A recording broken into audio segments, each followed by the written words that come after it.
Welcome students. Today we start a new chapter, motion in a straight line.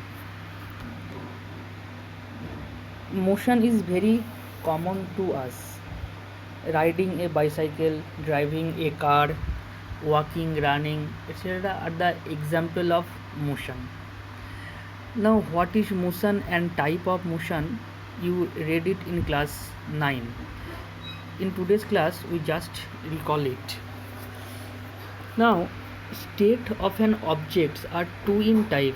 One is state of rest and another is state of motion.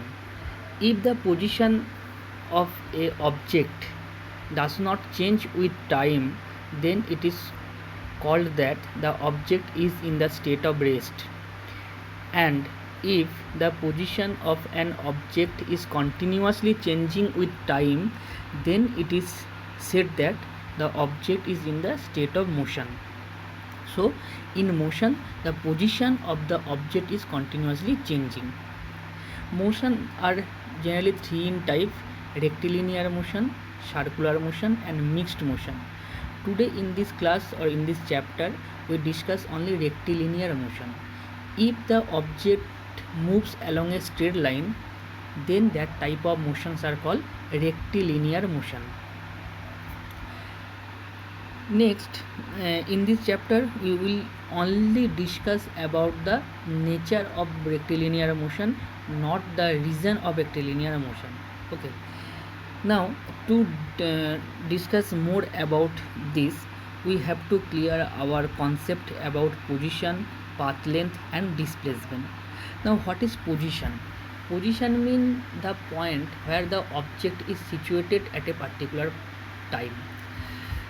If I asked you that what now where are you, then the probable answer will be you are in the middle or one side of your room.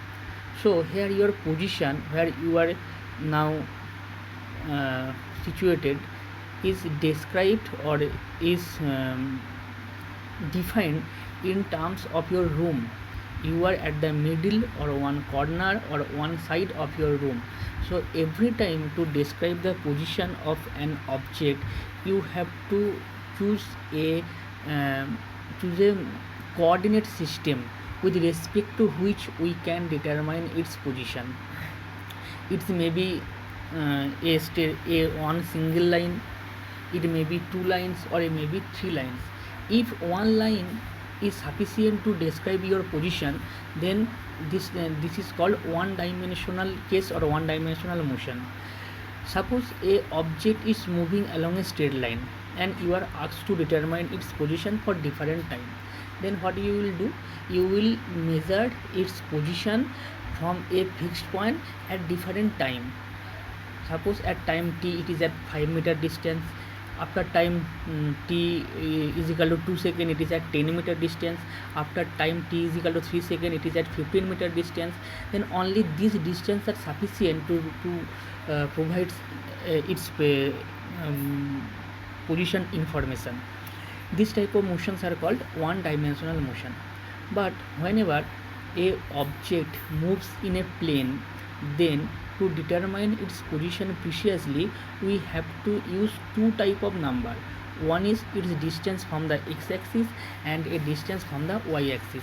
Otherwise we cannot precisely determine its position. This type of motion is called two-dimensional motion. And whenever a object moves in space, then to determine its position we have to use three type of coordinate system, three axis x, y and z. This is called three-dimensional motion. Now this coordinate, so to determine the position of any object, first of all you have to use a coordinate system. It may be only x-axis or x and y-axis or x, y and z-axis.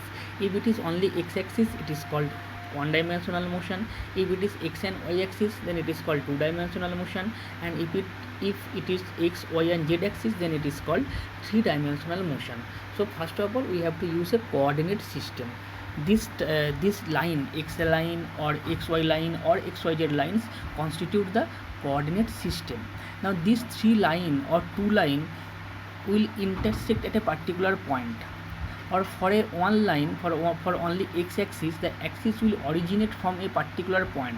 That point is called the origin. From this origin we have to measure any other distance. This point is also called reference point.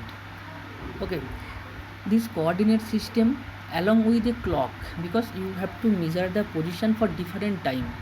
So coordinate system plus a clock which will be fixed at the origin, at the reference point, constitute the frame of reference. So in one line we can say that the position of an object is described in terms of a reference frame. Without a reference frame, the position of an object or motion of an object is immaterial. Now discuss this with an example.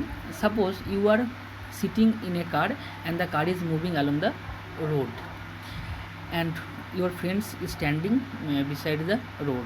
Then according to your friends, you are in the state of motion, but according to you, your friend is in motion. So here the state of the object, whether it is your state or your friend's state, depends on the observer who is observing your state. This observer, the system associated with the observer is called the reference frame. For you, the car is the reference frame, and for your friends, he and the earth, the ground, is the reference frame. He is measuring your state with respect to the ground, and you, with respect to the ground, you are continuously changing your position. That's why he will say that you are in the state of motion. Similarly, for you, with taking the car as a reference frame, you will see that your friend is moving in the backward direction. So according to you, according to your reference frame which is associated with the car, your friend is in the state of motion. So from this example, I think it is clear to you that position of an object, state of an object, depends on the reference frame, and reference frame is nothing but a coordinate system plus a clock. And now we discuss about the path length and displacement. What is these two things? Here in this figure, the point O, from where the x-axis is originating towards the right hand side direction, also in the left hand side direction. The right hand side directions are always taken as positive, and the left hand side directions are taken as negative. Now suppose you from the point O first move to the point P, which is at 360 meter away from the point O, and again come back to the point Q. Then in this journey, the total length covered by you will be O to P plus P to Q. O to P is 360 meter and P to Q is 240. 360 minus 240 is equal to 80 meter. So the total path covered by you will be 360 plus 80 is equal to 440 meter. This total path covered by an object during a motion is called the path length or distance.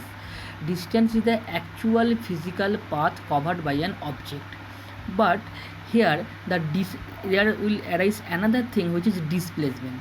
Displacement is a quantity which depends only on final and initial position, not on the path, how it's come to the initial or final position.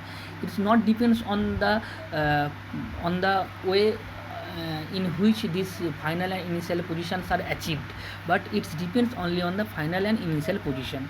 So in this case, when you move from O to P, then to Q, then Q, and you are asked to determine the displacement in this course of journey, then first of all you have to take into consideration about the initial position, which is O, and the final position, which is Q.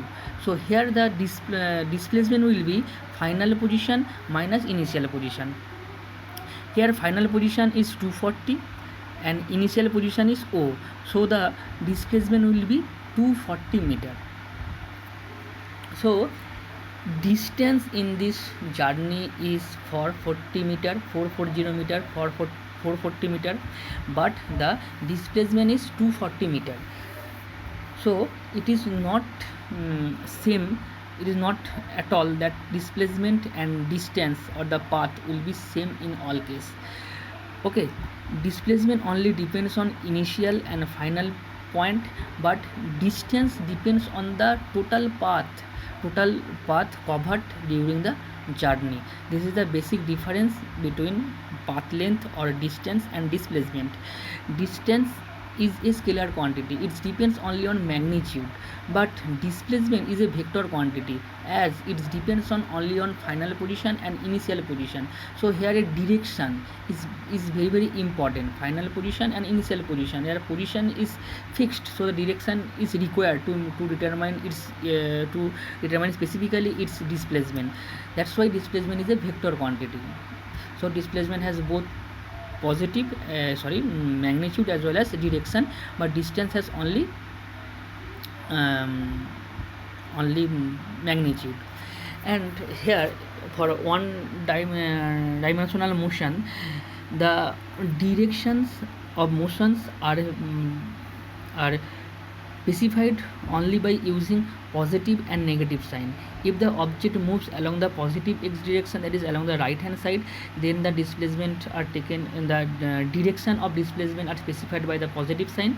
And if the object moves along the left hand side direction from the origin, then here the directions are described by taking only the negative sign. No other notations are required to specify its direction. So I think displacement and distance is clear to you. Here these things are discussed.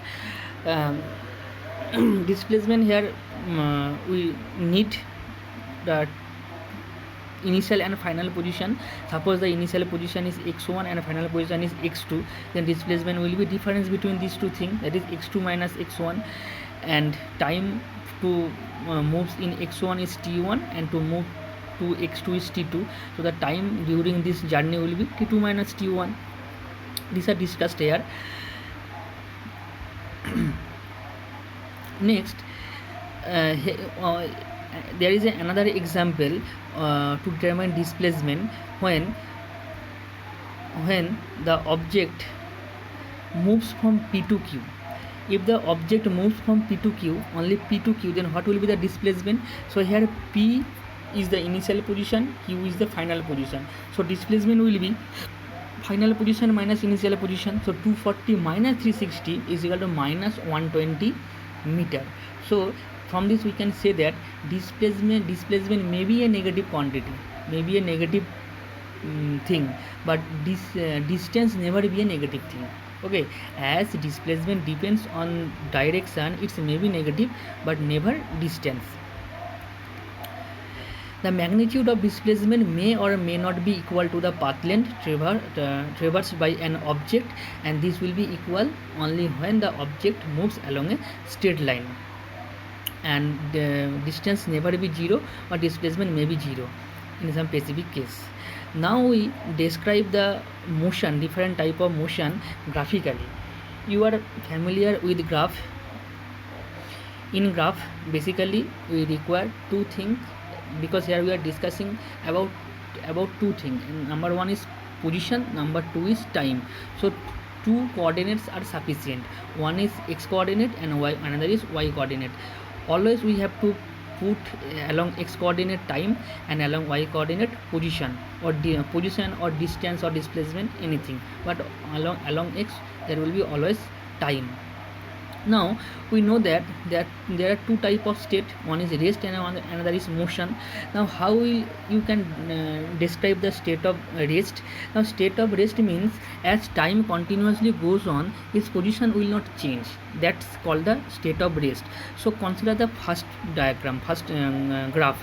Here you can observe that time is continuously changing, 10, 20, 30, 40 seconds, but during this course of journey, its position is fixed at the point 40 meter.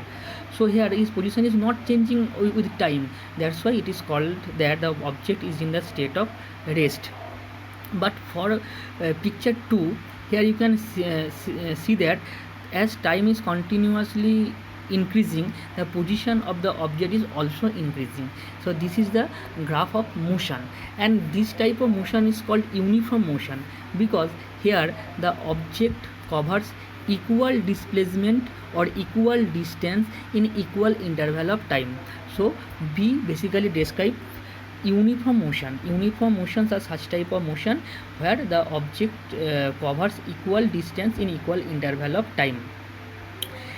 In picture 3.3, here you can observe that the position of the object changing in a random way with time. So this type of motions are called non-uniform motion. If you observe the graph very carefully, then you can see that from 0 to t the position of the object is increasing very abruptly. After that, from 10 to 18 20 second 18 20 second 18 second, it is moving with a constant speed, and after that its position is not changing, that is it's go to the state of rest.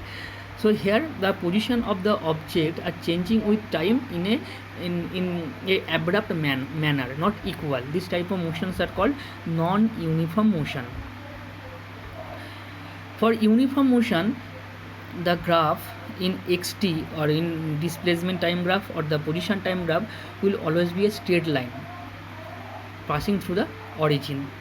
Now we discuss about the average velocity and average speed.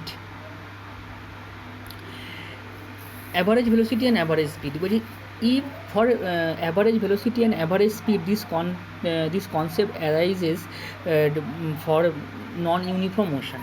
In non-uniform motion, as the object covers unequal distance in equal interval of time, that's why we have to determine the average speed or average velocity. Suppose consider the example when trains moves between two stations.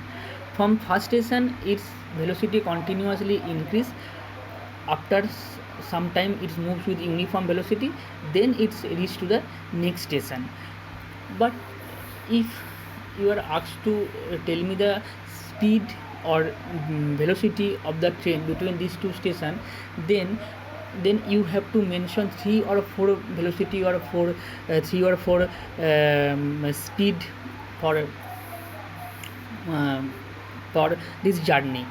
But if you can calculate the average velocity and average speed between these two stations, then by only a single value you can determine its velocity or speed. That's why from this example the concept of average speed or average velocity arises. Now first we have to define the velocity and speed. As you know, there are two things, displacement and time. Similarly, there are two things, velocity and speed. The rate of change of displacement is called velocity, rate of change of distance is called speed. So velocity is also a vector quantity and speed is a scalar quantity. Speed is equal to distance by time, velocity is equal to displacement by time. This is the difference. Now average velocity is described as the total displacement during the course of motion divided by total time taken during this motion. It is the formula of average velocity. Here we use the term total. Previously we are using the term displacement, but here we are using the term total displacement. That is, here the displacement covered by the time with displacement covered by the object with time is not same. That's why we have to measure the total displacement covered by the object during the time. Suppose between two stations, the distance between two stations or the straight line difference in position between two stations is 5 km. Then during this motion the train will cover a total displacement 5 km along right hand side direction or along left hand side direction. If it moves along right hand side direction, then the displacement will be plus 5 km, and if it moves in the negative side, then its displacement will be minus 5 km. Then and the total time to cover this distance is suppose 5 minutes. Then the average velocity will be total displacement 5 km by total time 5 minutes, so that 5 seconds or 5 seconds. Then the average velocity will be 1 km per second or 1 km per minute. This is the concept of average velocity. So average velocity depends on total displacement by total time. Total displacement means final position minus initial position of the whole journey, and total time means final time minus initial time of the whole journey. In this way you can determine the velocity, and this type of velocities are called average velocity. And average velocity arises when for only for non-uniform motion. Similarly,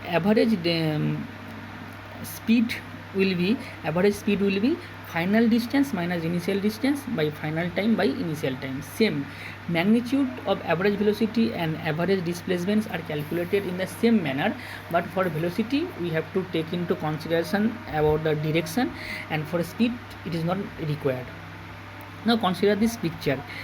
Here the object is moving in a curved path, and you have to calculate the average speed or average velocity between the point P1 and P2.